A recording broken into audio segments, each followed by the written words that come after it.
Yes, I'm going to ask this question of Jamy Ard from Wake Forest Baptist Health. Jamy, you bring a couple of unique viewpoints to this discussion, one as a physician, but also secondly, as a member of the Dietary Guidelines for Americans, as well as actually a member of the National Academies committee that redesigned the process for the dietary guidelines, which included a recommendation to include more system science and modeling into that process. Could you, at that higher macro level, describe a little bit how including system science and modeling in the process of developing the dietary guidelines might influence the recommendations? Why might this be important? And secondly, can you, from your perspective as a clinician and practitioner on the ground, how does this process impact your day-to-day? How to expand access to care and treatment using these modeling approaches at the micro level? Yeah, so Nico, I think these are really interesting questions for someone to ponder as a non-modeler who sees themselves mostly as a clinician, not as a public health practitioner per se. I certainly think about population health in some aspects of what I do, but I spend a lot of time in a one-on-one sort of space or in discussions around policy and the implications of that from the dietary guidelines perspective, for example. So at the macro level in the dietary guidelines process, as you and Bruce know, you were part of that NASM committee where we thought about a lot as regards to systems thinking and trying to think about how to integrate systems thinking into something that should naturally, be all about systems, right? The idea of nutrition and food and the consequences of dietary intake on health and how we get food and how we think about food, all of those things are interrelated. And when we manipulate one variable, there's a series of consequences or different decisions that are made that impact nutritional status and trajectory for health and so forth. And when you think about it in the context of all the other things that we care about, from disparities and obesity and other chronic diseases, it becomes very much an entangled web.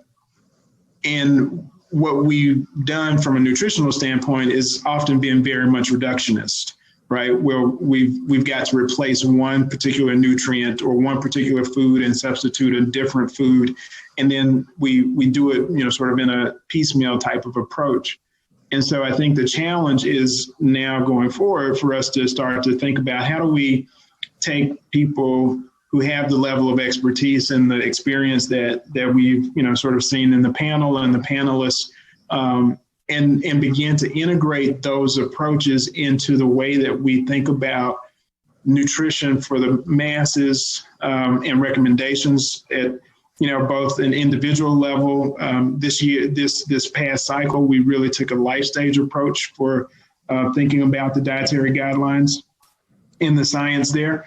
And so, what does that mean in terms of how we integrate a systems approach to, shape the recommendations that we have when it comes to dietary recommendations and dietary intakes and risk of chronic disease. So I think there's a lot more that we can do, but there are a lot of things that we need to think about critically in terms of how we integrate that into the nutrition science space. On the micro level, as a medical provider and someone who helps to treat obesity, this process that we've been going through has been really interesting in terms of learning more about systems from the scientific approach and looking at the applications. So, the session I moderated on Project Play, very interesting because as a clinician, I could see myself as being one of those people who could potentially serve as an influencer in that model, and knowing that I can make a link into a community to help support activity for a family and be an advocate in that way. Other words that come to mind in thinking about that were agent-based modeling, but it sort of gives the sense of well, this person has some agency in making choices or responding to their environment. And but understanding those models, or at least having some sense of what that system looks like, starts to help you as a clinician really start to, change your perspective on, well, how much of this can you actually manipulate by one small intervention, right? So I'm a physician, I feel all powerful. I'm going to change, this person's life by writing this prescription. Well, actually, I may do nothing, because as soon as they leave that clinic room, there's a whole series of other things that are happening to them and with them that I don't control. And if I don't have any sense of that, then I feel frustrated. The patient feels frustrated. And together we go nowhere. So I think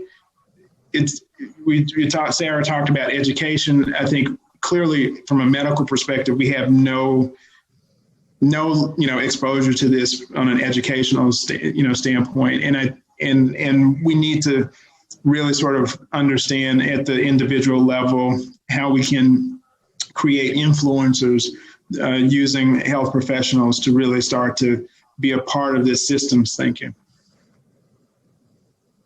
Terrific, thanks.